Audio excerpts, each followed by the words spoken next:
ஐயாவுக்கு எந்த பாதிப்பும் கிடையாது. பாட்டாளி மக்கள் கட்சி ஐயாவோட தான் இல்லை, அதாவது அவங்க சொல்லிட்டு இருக்காங்க.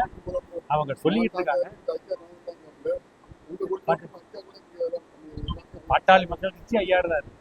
கட்சி உருவாக்கின நிறுவனர் ஐயா தான். இல்ல அதை நீங்க அவர் அன்புமணிக்கிட்ட தான் கேட்கணும். நீங்க என்ன பண்றீங்கன்னு அவர்கிட்ட தான் கேட்கணும். எங்களை பொறுத்தவரை ஐயா தான் பாமக, பாமக தான் ஐயாவோட தான் இருக்கு. பட்டாளி மக்கள் கட்சி ஐயாட்ட ஆனா களத்துல ஸ்பீடா வேலை செய்யக்கூடிய அன்புமணி ராமதாஸ் மேக்சிமம் ஸ்பீடா தன்னுடைய களப்பணியை செஞ்சிருக்காரு. நீங்க அந்த களப்பணி ஸ்டாலின் ஐயாட்ட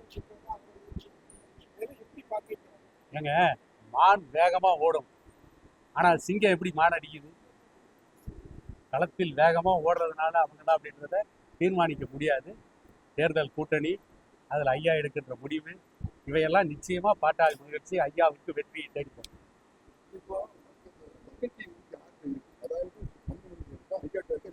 மக்கள் டிவியுடைய நிர்வாகம் அவங்க தான்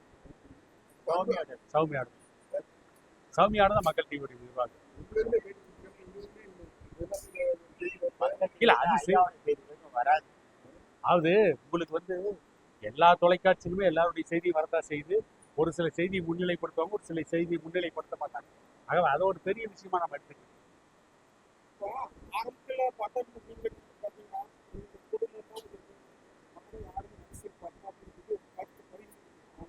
இல்ல அதாவது அது சம்பந்தமா ஏற்கனவே ஐயா பல விளக்கங்களை கொடுத்தாரு.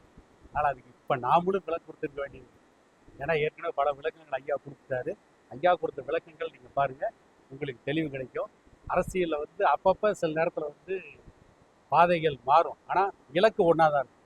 அந்த இலக்கை அடைவதற்கான பாதைகள் வேணா மாறுமே தவிர நம்ம வச்சிருக்கிற இலக்கை நோக்கி பயணிச்சுட்டு தான் இருப்பாங்க. பெரும்பாலான அரசியல் கட்சிகள் அதை நோக்கி தான் பயணிச்சிருக்காங்க. எங்க ஐயாவை பொறுத்தவரை சமூக நீதி, ஜாதிவாதி கணக்கெடுப்பு, இந்த இலக்குல யாரோடையும் எந்த காலத்திலையும் சமரசம் பண்ணிக்கிட்டதே. தேர்தல் நேரத்தில் கூட்டணி மாறி இருக்கலாம், பண்ணியிருக்கலாம், அது வேற விஷயம். ஆனால் கொண்ட கொள்கையில, அடிப்படை சித்தாந்தத்தில் எந்த மாற்றமும் எங்கள் ஐயாவுக்கு என்னைக்குமே ஐயாவோட விருப்பம் தான் பதிவுன்னு ஐயா சொல்லியிருக்காரு. அன்புமணி வரவங்களாம் பதிவு ராம்தாஸ் என்ன அறிக்கை கொடுத்தாங்க, களத்துல என்ன பேர் அன்புமணி ராமதாஸ் தான் களத்துல பேர் ராமதாஸ் பேர் மங்கி போயிருக்கு. அன்புமணி ராமதாஸ் பேர்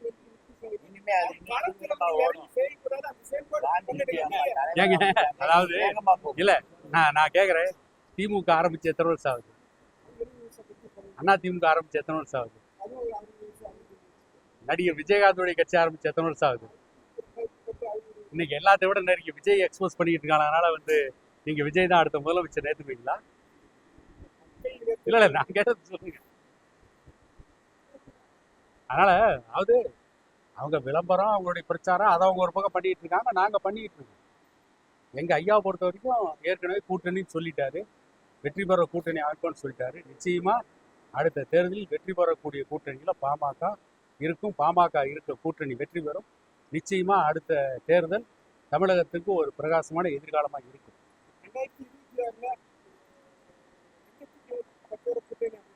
எங்க ஐயா அறிவிப்பாருங்க. எங்க ஐயா 2026 தேர்தலில் யாரோட கூட்டணி அறிவிப்புன்னு சொல்லிட்டாரு.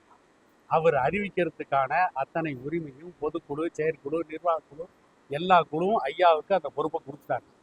ஐயா அது சம்பந்தமா சரியான முடிவெடுப்பார். அப்ப நீங்க பார்க்கலாம், நிச்சயமாக இந்த கூட்டணி வெற்றி பெறும். செய்திகளை உடனுக்குடன் தெரிந்து கொள்ள கீழ்கண்ட கேபிள் மற்றும் டிடிஹெச் நெட்வொர்க்குகளில் எம்நாடு செய்தி தொலைக்காட்சியை காணுங்கள்.